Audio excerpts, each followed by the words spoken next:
In 1928, the beer wars had resulted in 367 murders and 115 bombs in the city. But in the following year, the violence would culminate in a massacre which even shocked Chicago. It rocked America.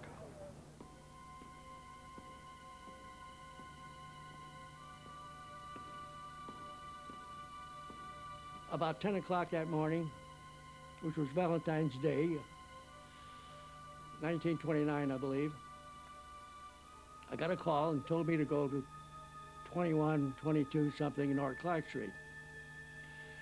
Well, as I got there was a police officer in front, and he was not going to let me in, and I just shoved my way in. I got on top of a,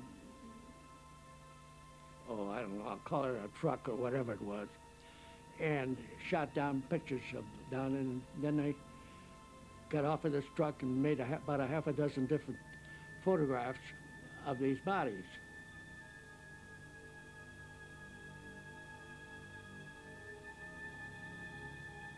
They had been shot, just half a dozen of them lying there, some of them with their heads, top of their head blown off. A river of blood, really, a terrific amount, let's put it that way. And a wild shepherd dog, German shepherd, going crazy at the end of a chain, lunging at anybody and everybody.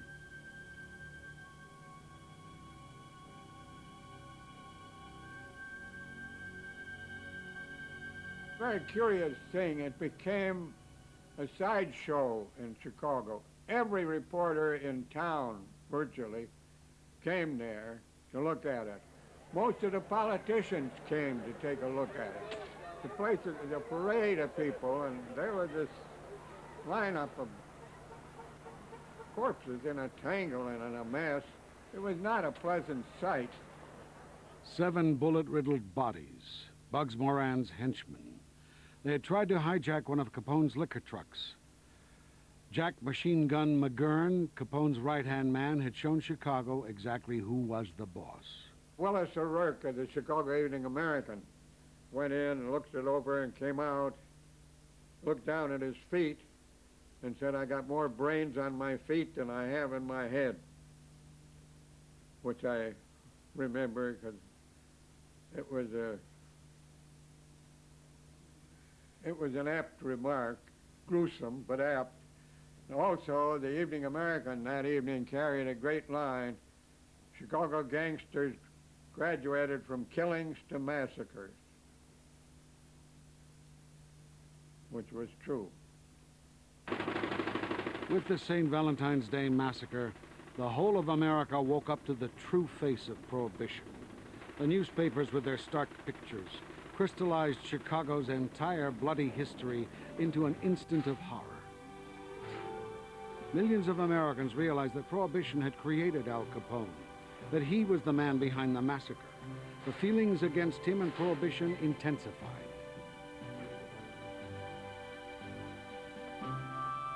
People looked to the repealists for an answer, but the National Association Against the Prohibition Amendment seemed only concerned with cold statistics and dull taxes. It was the wives of this millionaire club who captured the hearts of America and the feeling of the time.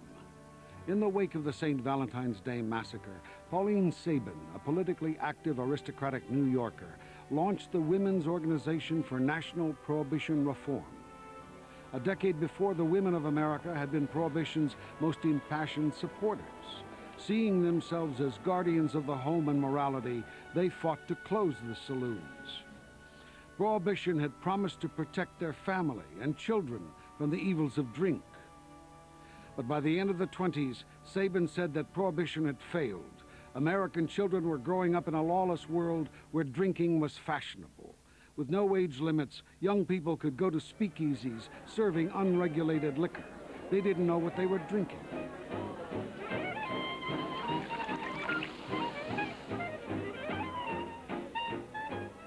Oh, they threw anything in there: iodine, coloring, alcohol, grain alcohol. In fact, as a result of the rot gut type of liquors that were being used, people were blinded, actually blinded by what they were drinking. Every night, ambulances will pick people up in neighborhood taverns and rush them to a hospital to have their stomach pumped because of the foulness of this type of liquor. The dangers of liquor were all too clear to Sabin. On May 28, 1929, in Chicago, Capone's own city, Sabin brought together women from all over America, formally launching the Women's Organization to fight Prohibition. It has led to more violation of and contempt for law, to more hypocrisy among both private citizens as well as public officials than any other thing in our national life. It is responsible for the greatest organized criminal class in this country, and I believe that the time has come for us to organize and to work for some sane solution of this problem, which will replace the present corruption, lawlessness, and hypocrisy with honesty and sobriety. I think the women's organization made Prohibition repeal eminently respectable. When women, especially women like Pauline Sabin, prominent in society, certainly identified as conservative women, were advocating Prohibition repeal, it made it far more respectable than it had been when it was simply something advocated by brewers, distillers, recent immigrants to the United States, and a few people who seemed out of the political mainstream. In the name of true temperance and sobriety, the women's organization quickly gathered support. Within weeks, there were over 100,000 members. With posters and petitions, they launched a national campaign. But repeal still seemed remote. Women could vote, but there were only men in Congress, and few wanted change in these prosperous, confident times.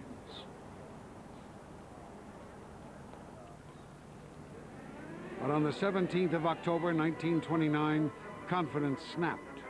Wall Street crashed.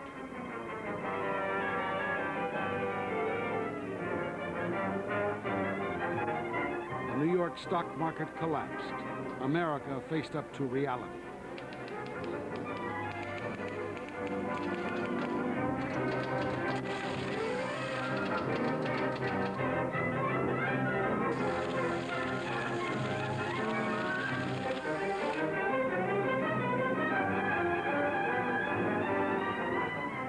We had very prominent men going up windows in tall buildings.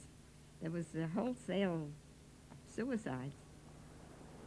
It was heart-rending. And I remember once my mother said that she had come in from shopping somewhere, and she said on the four corners were four men that you could tell must have had better lives, their appearance, and the four men were selling apples on the corner. And that disturbed her.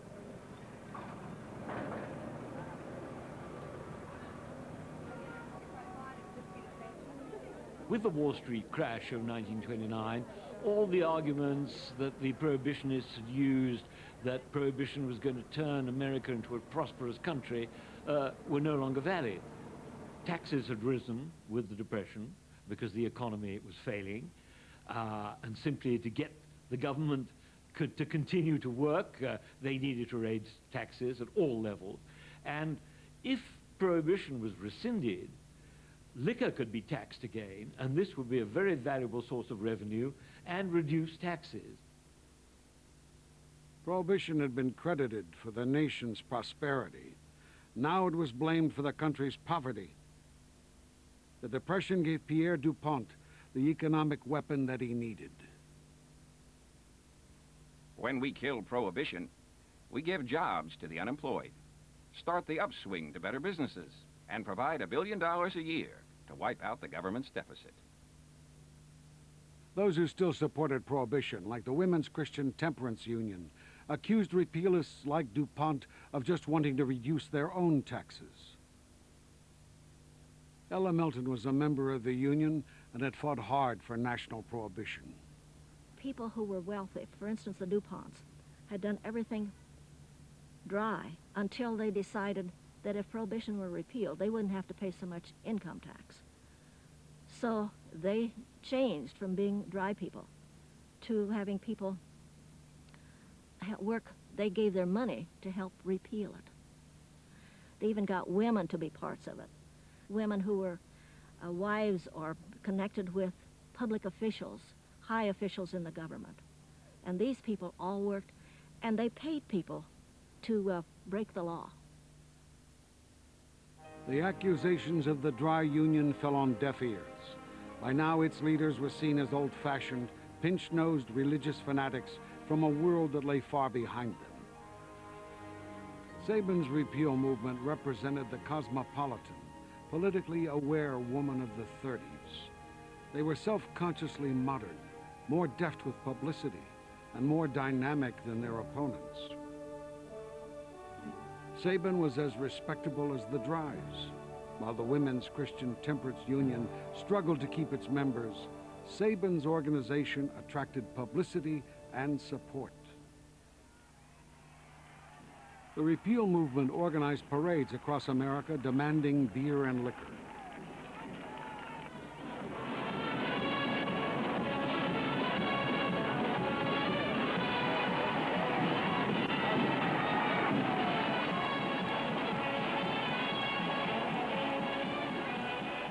Women had brought Prohibition in before they even got the vote. Now, if women backed repeal, their united vote might break it. The end of Prohibition suddenly seemed very possible.